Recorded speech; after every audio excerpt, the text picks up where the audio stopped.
Never underestimate the power of passions, they say. For if you allow your passion to become your purpose, it will become your profession.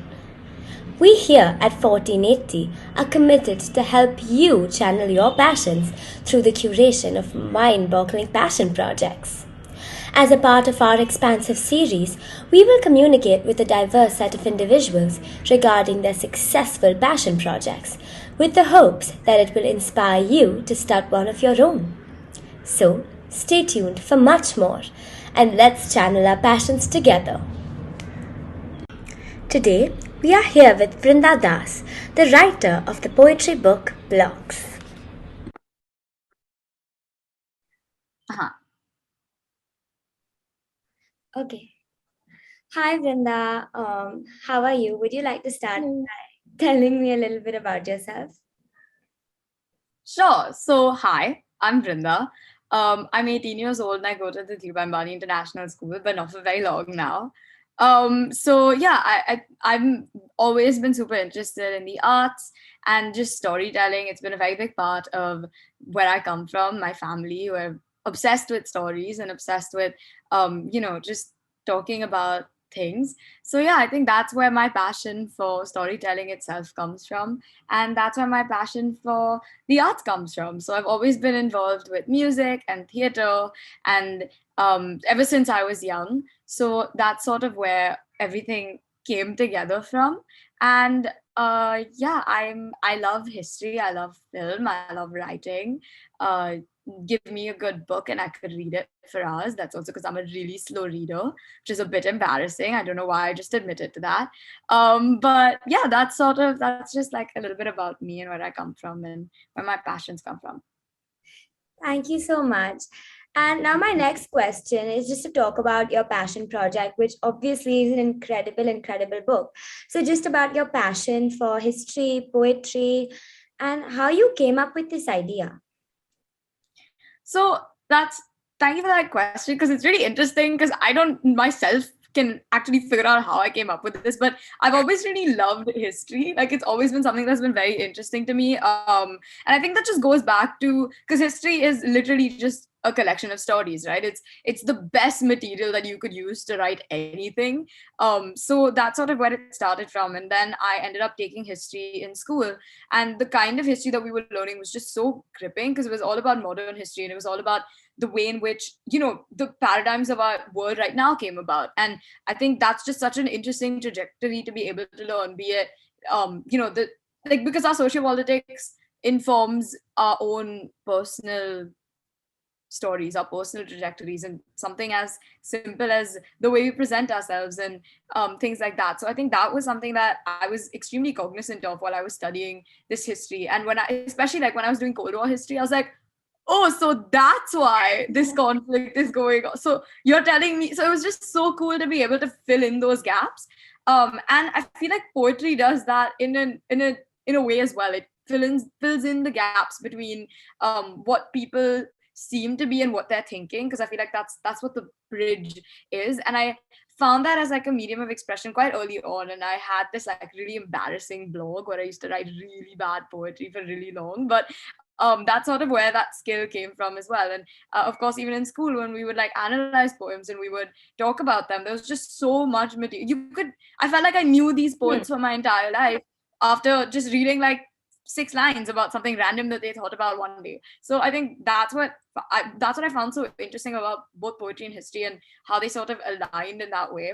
And then um, we were in the pandemic, and I didn't have a lot to do, and there was an inter-house creative writing competition, and the prompt was something about gardens or green gardens by Lady Bird Johnson. And it was really funny because like a week ago I'd done an SAT practice on a very similar passage, and it sort of clicked in my head, and I was like, Lady Bird Johnson, LBJ and Cold War. So I wrote this poem about like the Vietnam War, because and a girl in a garden. And that's when I was like, and I didn't win anything in that creative writing competition, which I'm still not okay with. But I completely misinterpreted the quote apparently, which is fine, because it sort of started this journey of, oh my god, from my knowledge of history, which is this story, this narrative that I've been told, I was able to create a completely different story. It was completely fictional, but it was set in this time and told, and like it had these little Easter eggs or had these little references to things that I had studied, which like Agent Orange or whatever, like these I just like incorporated into the poem, which I found so interesting that I was able to take that and put that into something completely different, like give it a completely different form, which sort of inspired me to be like, hey, this is a fun thing to do. Might as well write, spend my time, kill my time writing a little bit of poetry and like putting my brain to use in that way, and putting myself and a little bit of the history that I love into the world in this form. And then later on, I was like, if I'm doing this, it's been my lifelong dream to publish a book. Might as well make it into some form of a collection and put it out there for everyone to read. So that's where it came from. Thank you so much. That was an amazing story. Especially, I loved like the whole story about Interhouse and how you didn't win, but you could like still use that to create something so great. So now my next question is slightly more technical, for those who probably want to start similar projects in terms of writing a book. So could you maybe give us a steps or a few critical like steps that you took, not only you writing it, but actually publishing it and putting it out there? Yeah, so that's a really good question because when I started this, I didn't know anything about what it means to publish a book or what it means to, have your work out there in like a physical form. Because that's like that in itself is important information. So first talking about the writing, that was fairly easy. Like for me, it just started with sort of planning the book in how I wanted it to be in different historical eras, which was initially the plan, and then writing poems after it. I sort of used material that I had around me, like history textbooks and stuff like that, just to give me that structure because I organized it chronologically. And then when it came to writing, my process was just I used to jot down lines on a piece of like on paper because I think best when I'm physically writing, and then I would type it out, which was my like editing process. So that was that. And then after that, a lot of the book really came to life when it came to publishing. So the first thing I did was obviously ask my parents if they knew anyone that I could get involved with in terms of publishing, and then just like send out cold emails like, hi, I have a book, do you want to publish? And so this really cool company called Authors Upfront sort of came back to me, and they're almost like a self-publishing books. They're not like a Penguins, whatever, like they don't take a cut, they're not very you pay them separately, so they're like it's not like that. So it's like a self-publishing company that helps you self-publish, and they sort of came back to me, and they have this background in which they write a lot about Indo-Soviet relations and Indo-Russian relations, so that worked really well in my favor. So I sort of like went to them and gave them this manuscript, and that's how it all began. So they sort of asked for the book first, and then we discussed what we would do. They had a few editors who helped me edit the poems in ways that would just make it as readable as possible and make as much sense as possible. And from there, we went on to discussing the final form the book would take, because for me, I had finished just writing, I just written all poems and I'd written contexts for each of the poems, but then we were like, no, there has to be like an intro, there has to be a preface, there has to be things like that. So that's why they gave me a lot of direction, a lot of guidance. And then from there started my favorite part, which is to be able to design the book, because that's something that I got to have like a really active part in as well. So they would keep this company was amazing. They had a lot of creative people on board, so I got to work very closely with those people. So for example, the girl who illustrated my book, she is just like out of this world, and they connected me to her. So she sort of like came up with these drafts, and then they would send it to me, and I could like pick what I liked, remove it, choose it, and like go from there. And then when it came to the book cover, same thing. So a lot of the concept of the book and how that translates into the book cover came from my inputs, and obviously from the inputs of these like super creative people who were able to put it together. So that's how it all started. And I think that was sort of the steps that we took. And then from there, obviously there are more technical details that you need to get involved with, which is just like you need to decide the number of books that you want to sell, you want to decide the regions in which it'll be available, you want to decide in what formats, where. So that's something that you need to do off the get-go. So for me, it was, I have soft copies available in I think 7 countries, and I have hard copies available in I think 5. So that was something that had to be discussed as well. And just like you end up also asking for like I have like 80 books stacked in my like library. It's a whole thing. So yeah, like that also happens. You end up getting some books yourself. And I think you also have to negotiate like a price of the book, because my book was fairly small. It's not very expensive. So yeah, and also because I'm not an established writer by any chance, so I wouldn't say that this is the most lucrative industry, because it's not. But it's a great place to like put your passion and like put all your interests into. And then this was the coolest moment for me was like a few days before the book was supposed to release, they sent me a dummy copy, which is just a physical copy for which you see for the first time of your book. And I got 3 of them, and I cried the first time I got it, because I was like, this is so cool. I have a book. And it's really funny because it has even after you edit it, sometimes when it comes to like a physical version, you end up like, oh, there's a space missing, there's this random thing that will get removed. And they don't use real paper for it, because normal paper is really expensive. They use this like really shitty paper to, can I say that? Yeah. Okay. It's like, oh no. They use this like really bad paper that you can't that is not using normal paper. So I had to like make edits on it. And at the same time I was just like sobbing, and I was like, I have a book.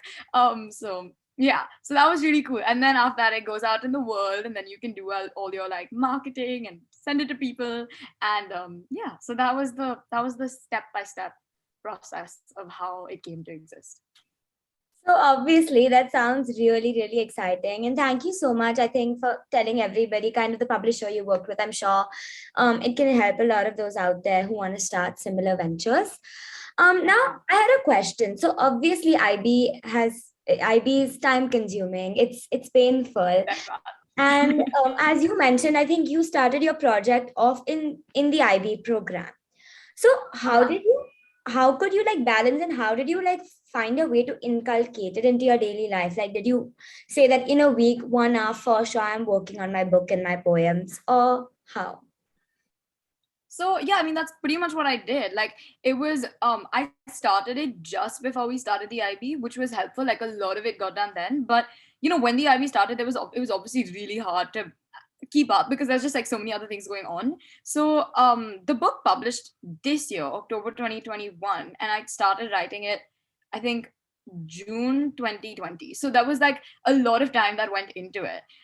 So yeah, like you said, like it was just another thing that I was so passionate about doing, that I made sure that I was able to make a priority. So I'm like a stickler for having a daily timetables, like daily schedules. Like I love doing that, and just like allotting time for different things. So that was just something that like I managed to incorporate into my whatever. Like if in a week I have to write 2 poems, then I have to write 2 poems. If in a week I have to write 3 poems, then I need to do that to be able to get to a certain point.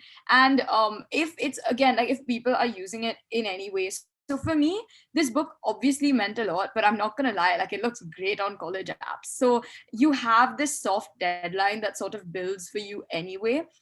So for me, that was the October 1st deadline, because that was the deadline that my early application had to go out. So that just sort of like works for you, especially when you go into the 12th grade and there's so much going on. You see this as something that not only is your passion, but also something that's really going to help you get something you really, really want. So you sort of work accordingly. But I think another really important part of all of this is just being really patient, because sometimes I also just wasn't able to get stuff done, just because there was so much other more things that just seemed more urgent at the time, or deadlines that were just not as easy to work with. Exactly, not as flexible. So I mean, there was a lot of that involved as well. So a lot of patience, a lot of like, it's fine, you can do it, you need to get it done. So like that balanced sort of approach to it. So yeah, I think that's sort of how I tried to incorporate it with everything else that was going on. Yeah, thank you so much. I think that was like a great point that you brought out. You need to incorporate it kind of into your daily life. And you need to make sure, like, like you said, 2 poems, and you have to get those 2 poems done. So yeah, and on the similar lines, so a lot of the times, passion projects, coming up with the idea is really exciting, and then it makes you all happy and you're like super pumped to get started. But because, especially now for us academics, really like takes a priority in most teenagers' lives. When it comes to passion projects, certain setbacks or certain obstacles can really like make you feel like giving up, because there's so much like the other stuff that you're actually doing and that you actually have to pay attention to. So are there any obstacles or any like setbacks that you had, and can you just maybe tell us how you kind of overcame them and how you are where you are today? Sure. I mean, I completely agree with you. I am the queen of coming up with ideas and then not following through. So it was like a once in a lifetime thing that I was able to follow through. Well, I hope it's a once in a lifetime. Anyway, so yeah, the biggest obstacle that I faced was I was super ambitious in the beginning in how I wanted my book to look. It had way more poems than was possible for me to actually create and create well.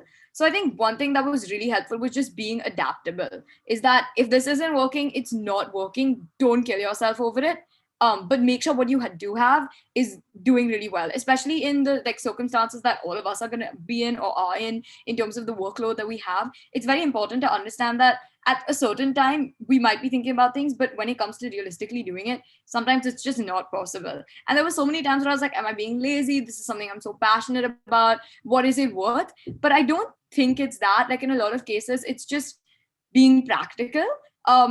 So yeah, so I think my original poems, I thought I was gonna write like 37, but I was down to 10. And I think that ended up also making the book way more just compact and way more special in that way, because it was able to be very specific and not be very like just random after a given point. So yeah, that's something that is very important to keep up with. And another thing to keep up with is if you can't do something, if you can't meet a deadline, just say that you can't meet it. So with my publishers, it was just so important to just be communicative. Like they understand. So if you're like, oh no, I have a test tomorrow, I can't meet this deadline, it's okay. They'll be like, cool, that's fine, just send it whenever you can. And that also brings me, yeah, so I think that was a very important way for me to be able to sort of meet the challenges and stuff like that, and not feel demotivated, because I was able to give myself that space to sort of to be flexible, because that was important, at least for me and how I work.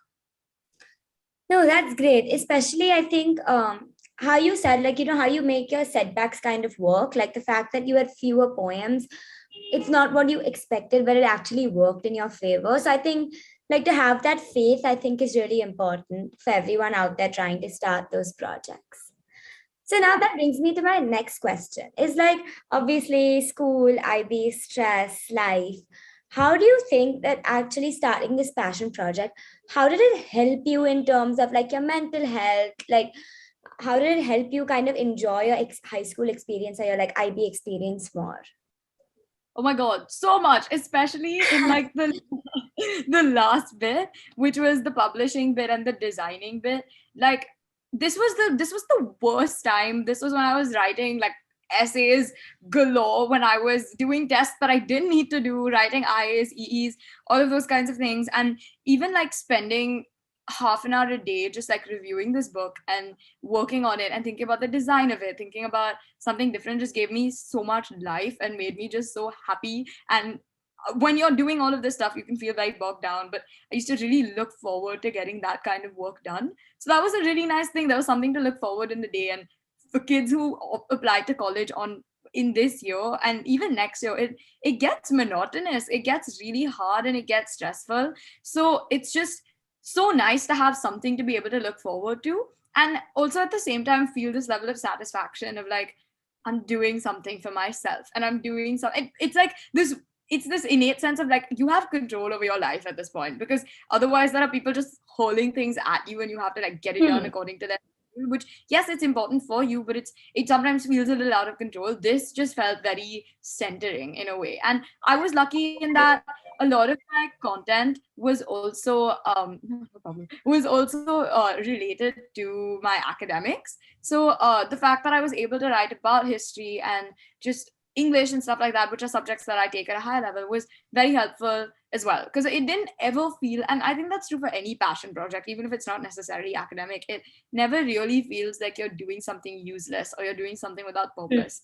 And even just like taking that time out to do something that is so purposeful or so meaningful to you is great. So yeah. that was sort of how it kept me going through tough times.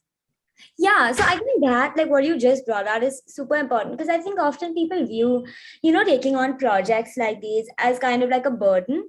And often, as you mentioned, yeah, they do help your like application. But I think when people like do it for the purpose of an application, it can really act as a burden. But I think, as you said, like it in fact had the opposite effect. It like gives you something to actually be happy about. Because even though I'm sure we all love learning, I think like school and tests and IAs are just not it sometimes. So yeah, thank you so much for that.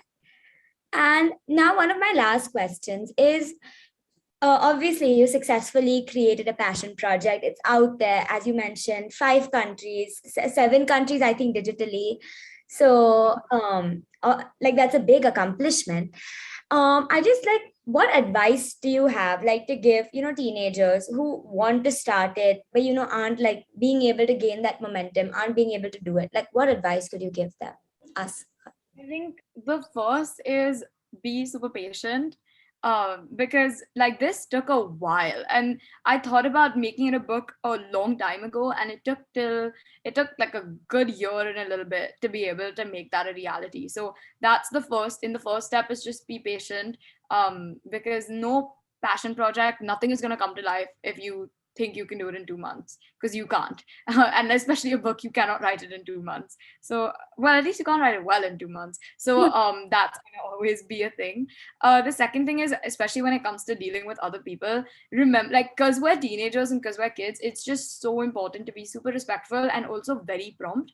That was something that was very important to me, and I think that's what made my like relationship with my publishers good, and gave me a really nice place to work in. It didn't make me feel like they were chasing me, or like I was doing something, like that stress wasn't there ever, because we were able to be communicative, and we were able to just take our time and respond back and forth. And if you channel your enthusiasm in that communication with other people, they will be enthusiastic about talking with you and giving you what you want as well. So that's always really important. And the third is, just don't expect too much out of it. I have a book that exists in 5 countries, 7 countries. Yes. Does that mean it's selling and I'm a multimillionaire? No, because that wasn't the purpose of this project anyway. It was for myself, and it was so that I can have this physical copy and I can be like, hey, look, this exists, and I was able to write it. And even that for me is a really big deal, because it wasn't